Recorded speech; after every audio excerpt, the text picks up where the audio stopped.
Quentin Tarantino's next film, The Hateful Eight, has generated a lot of buzz about its unusual viewing format and filming method.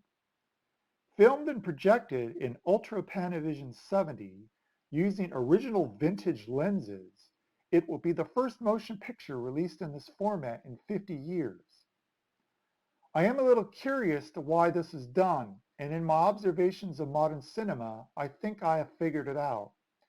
And if The Hateful Eight is successful, how this very old school filming method might profoundly change the future of movies for years to come. Ultra Panavision, or Camera 65, was perhaps the ultimate manifestation of the widescreen craze of the 50s and 60s to compete with the rise of television and to rival other competing formats such as the 35mm Panavision anamorphic process, still in use today. Using the large and expensive 65mm film camera, a special prism attachment allowed an ultra-wide image with a 2.75 aspect ratio to be recorded on the already wide 65mm film. During its brief heyday, Ultra Panavision was used for the most expensive and lavish roadshow movies of the day. Ben-Hur most famously, as well as mega widescreen epics like Mutiny on the Bounty, The Fall of the Roman Empire, and The Greatest Story Ever Told. But towards the end of the 1960s, changing tastes in culture, the death of the studio system, and the rise of independence ended the era of big Bible movies and bigger-than-life epics. After the filming of Khartoum in 1966, the Camera 65 lenses fell out of use and disappeared, seemingly forever. I know Tarantino is an analog enthusiast, liking celluloid over digital, but he could shoot a movie in regular 65mm, even in the current king of formats, IMAX. Why Ultra Panavision? Why use the very old lenses made for lower contrast and image quality? Why film in such a way that requires difficult retrofittings to even play in a theater, and in future television and video distribution suffer massive compromises in reformatting, recomposition, and extreme cropping? There is a scene from one movie that might give us a clue. In Pulp Fiction, John Travolta and Samuel L. Jackson talk while eating at a diner in Los Angeles.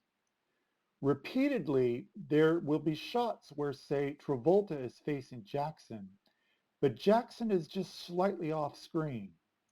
Normally, both would be in frame. Jackson would be just inches off and would merely need to slip forward a few inches to be seen. They're both talking to each other, but they are talking into empty space. This is deliberately done.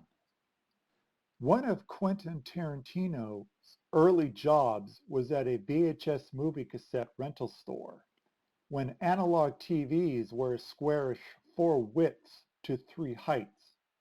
And he and many others would notice that when watched on tape, films shot in a widescreen format in addition to the overscan of the analog system resulted in over half of the original composition being cropped from the screen. In the era of pan and scan, long shots would become medium, actors talked into empty space, and strange computery pans would often slide the movie image left and right with motion never in the original version to keep something in frame. I think Tarantino is riffing on this in the aforementioned Pulp Fiction scenes. So why the sudden resurrection of Ultra Panavision? I can't read Tarantino's mind, but if I was a filmmaker and I wanted people to see my movies in the theater instead of on digital, as big and loud as the big screen is, maybe it is what you lose rather than gain that gets people to go. And as big as IMAX is, if you want to save cinema, instead of going big, directors are going to go super wide. If I was like one of these filmmakers, maybe I would want severe pan and scan on home video for half the image to get cut off, and maybe disincentives to have the viewers know what they won't see at home is what gets them to buy movie tickets, and shape perhaps more than size is what will keep the movies going in the near future. Currently in production, the Star Wars spin-off film Rogue One will be the second new feature in Ultra Panavision. Because IMAX cannot record with sound, it's very cumbersome and cost prohibitive to be used wholly for even the most high-priced films. I imagine top directors like Christopher Nolan or Paul Thomas Anderson and others could soon jump on the Ultra Panavision bandwagon. Elite filmmakers will be pulled to shoot top tentpole movies this way, as it allows 100% production and is not limited to brief action scenes, isn't limited to IMAX screens, and its widely dissimilar shape will be unreproducible on even the largest HD screens without severe compromise. Its rarity, price, and prestige factor will make it highly desirable to directors. A great painter might want others to be inspired to paint, but they want the special pigments for themselves. Directors may want to make films for the masses, but some do not want to create art with tools available to the masses. There is currently only one set of Ultra Panavision lenses in the world, and they ain't going to be rented out to any unworthy film production or second-tier director, no matter how high an offer. As for The Hateful Eight, in the end, I always admired Tarantino's smart-ass dialogue, cool characters, and unconventional plotting. I think that works best for him, and he'd probably make a good movie even if he shot it with a camcorder. Maybe people like him think only the best artists should be allowed to use the best tools.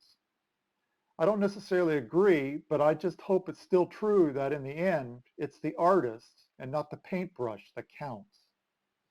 Personally, humans aren't geckos, and a film displayed as a narrow slot, no matter how big, isn't really how we see the world. Maybe Oculus Rift or virtual reality and immersive video will be where the future of movies will be distributed.